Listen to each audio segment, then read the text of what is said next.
আসসালামু আলাইকুম। সরলরেখার লেকচার 1 এ তোমাদের সবাইকে স্বাগত। তো সরলরেখার লেকচার 1 এ আমরা বেসিক নিয়ে কথাবার্তা বলবো। সরলরেখা জ্যামিতির মধ্যে অন্তর্ভুক্ত। আমরা ক্লাস 9-10 এ জ্যামিতি করে আসছি। ওই জ্যামিতিটার একটা নাম ছিল ইউক্লিডিয়ান জিওমেট্রি। সেখানে কি ছিল? সেখানে কিছু সম্পাদ্য ছিল, কিছু উপপাদ্য ছিল। আমরা সেই সম্পাদ্য উপপাদ্যগুলোকে বিভিন্নভাবে প্রমাণ করে আসছি। এইচএসিতে যেটা আমরা করব এটা হচ্ছে তোমার কার্তেশিয়ান জিওমেট্রি। তো এই কার্তেশিয়ান জিওমেট্রিতে আমরা কি করব, ওই যে সম্পাদ্য উপপাদ্যগুলো ছিল না, ওইগুলাকে আমরা ম্যাথমেটিক্যাল এক্সপ্রেশন দিয়ে প্রকাশ করব। তো এই যে ইউক্লিডিয়ান জিওমেট্রি, এই নামটা একজন গণিতবিদের নাম থেকে আসছে, গণিতবিদ ইউক্লিডিয়াস এর নাম অনুসারে। আবার কার্তেশিয়ান জিওমেট্রি এই নামটাও তোমার কি একজন গণিতবিদ এর নাম থেকে আসছে, গণিতবিদ রেনে দ্য কার্তেশিয়ান এর নাম অনুসারে কার্তেশীয় জিওমেট্রি। তো এই কার্তেশিয়ান জিওমেট্রিতে আমরা আসলে যেটা করব সেটা হচ্ছে কোনো একটা ইকুয়েশন বা সমীকরণ বা ম্যাথমেটিক্যাল এক্সপ্রেশন দিয়ে আমরা কোনো একটা স্ট্রেট লাইন বা কোনো একটা সার্কেল বা কোনো একটা বিন্দু বা তোমার কোনো একটা ক্ষেত্রফলের অবস্থান নির্ণয় করব।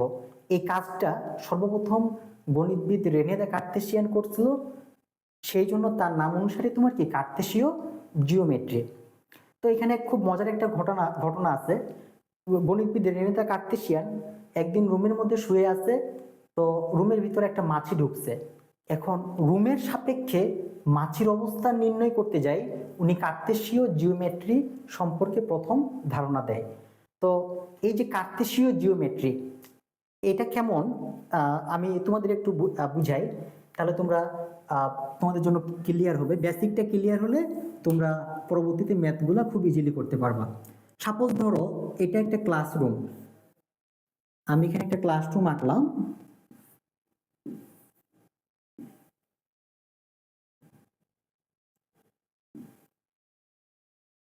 এখানে একটা হোয়াইট বোর্ড আছে,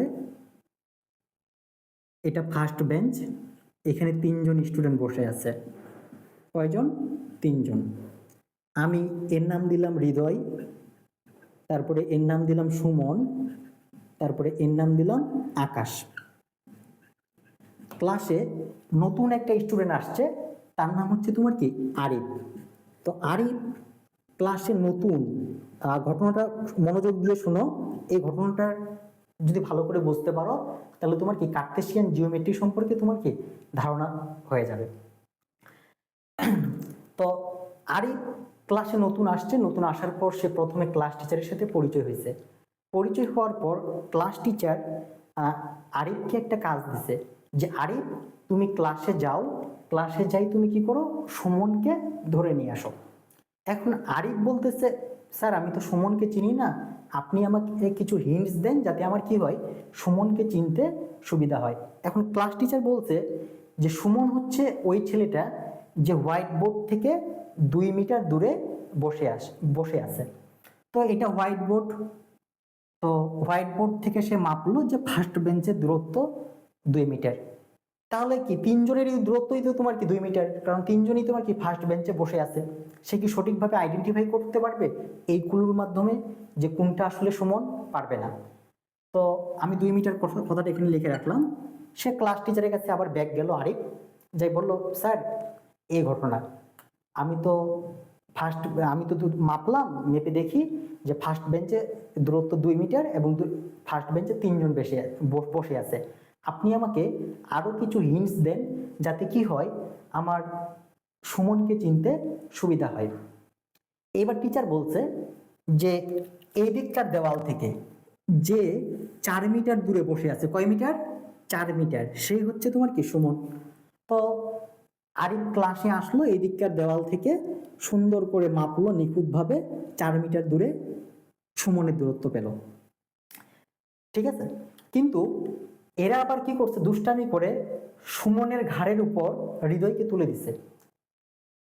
তো তাহলে কি হবে, 2জনের দূরত্ব তোমার কি 4 মিটার হবে না? অবশ্যই, কারণ একজনের ঘাড়ের উপর আরেকজন বসে আছে। তাহলে এই পাশের দেওয়াল থেকে সুমন এবং হৃদয় 2জনের দূরত্ব কি 4 মিটার। সে আইডেন্টিফাই করতে পারলো না, সে ক্লাস টিচারের কাছে আবার ব্যাগ গেল। কে? আরিফ। এখন ক্লাস টিচার বলতেছে, আচ্ছা ওরা যেহেতু এতই পাকনামি করতেছে, তাহলে তুমি একটা কাজ করো, উপরের ছাদ থেকে যার মাথা 3 মিটার দূরে পাবা সেই হচ্ছে তোমার কি? সুমন। কয় মিটার? 3 মিটার। তাহলে আমি এখানে 3 মিটার কথাটা লিখে রাখলাম।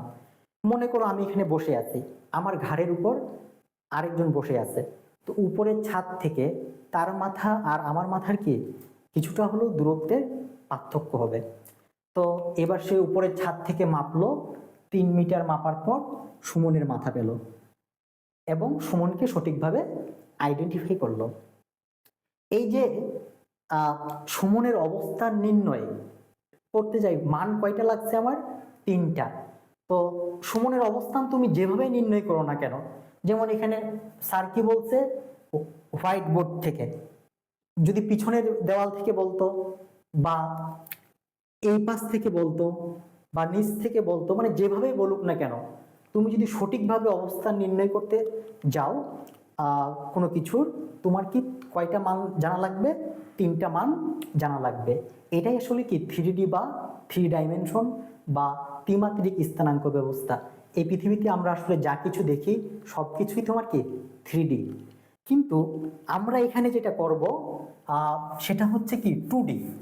আমি তোমাদের কার্তেশীয় স্থানাঙ্ক ব্যবস্থা সম্পর্কে ধারণা দিতেছি। আমরা এখানে যেটা করব সেটা হচ্ছে তোমার কি 2D।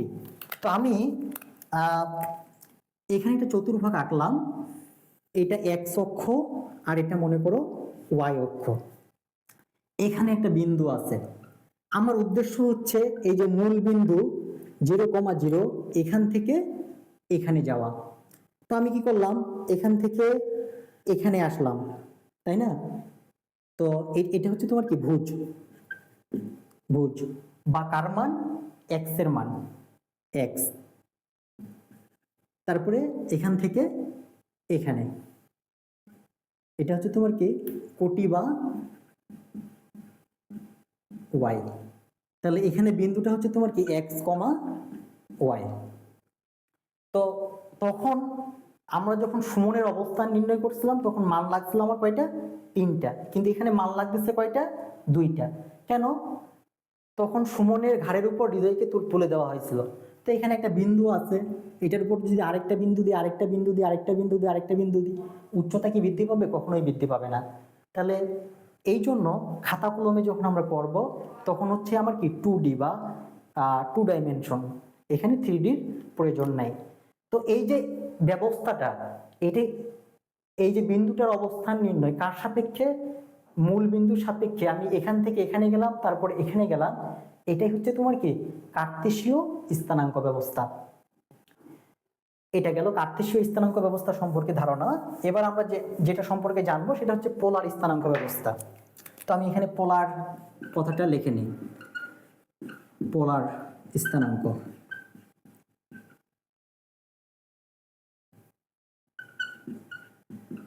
এই যে পোলার, পোলার কথাটা আসছে তোমার কি পোল শব্দ থেকে। পোল শব্দের অর্থ হচ্ছে তোমার কি মেরু বা মূল বিন্দু। নির্দিষ্ট একটা বিন্দু থেকে নির্দিষ্ট একটা কোণ নিয়ে নির্দিষ্ট একটা দূরত্ব অতিক্রম করার পর আমরা যে বিন্দুর কাছে পৌঁছাই সেটাই হচ্ছে তোমার কি পোলার বিন্দু। সংজ্ঞাটা দিয়ে হয়তো তোমরা ভালোভাবে বুঝো নাই, আমি তোমাদের চিত্রের সাহায্যে বা একটা উদাহরণের সাহায্যে বোঝানোর চেষ্টা করতেছি। এই যে সুমন ছিল না, সুমন সুমন হঠাৎ রাত্রে শুয়ে আছে, হঠাৎ করে স্বপ্ন দেখলো সে অনেক ধনী। কিভাবে?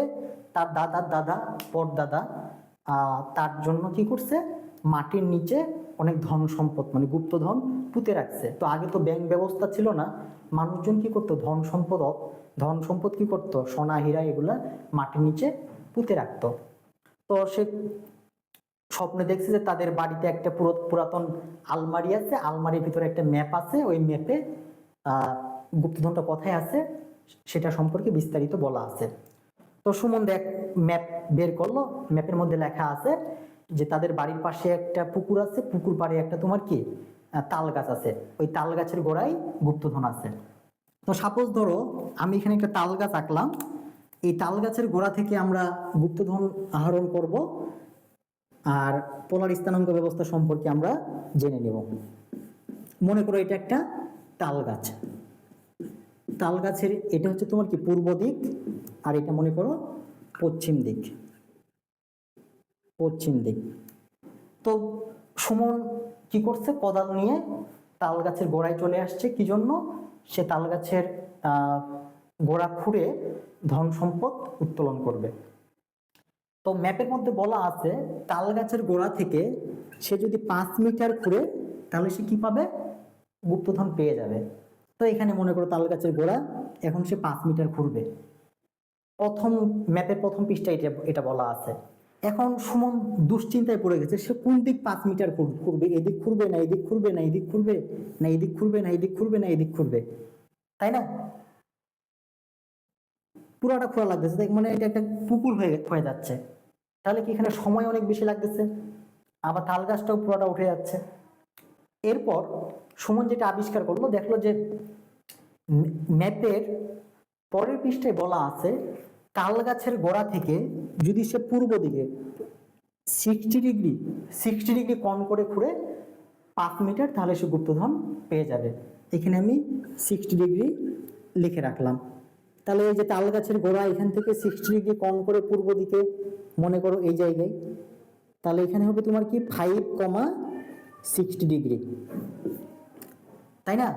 এই যে নির্দিষ্ট একটা বিন্দু থেকে নির্দিষ্ট একটা কোণ নিলাম আমরা 60 ডিগ্রি, নির্দিষ্ট একটা দূরত্ব অতিক্রম করলাম কি 5 মিটার। তারপর যে আমরা গুপ্তধনের কাছে পৌঁছাইলাম, এটাই আসলে তোমার কি পোলার স্থানাঙ্ক ব্যবস্থা।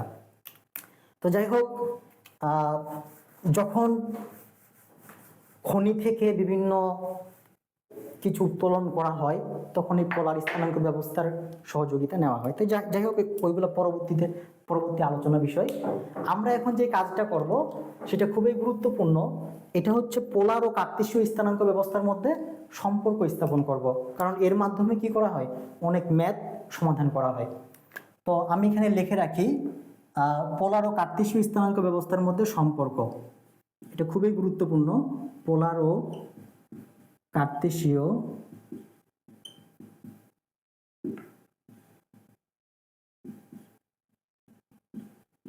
স্থানাঙ্ক ব্যবস্থার মধ্যে সম্পর্ক।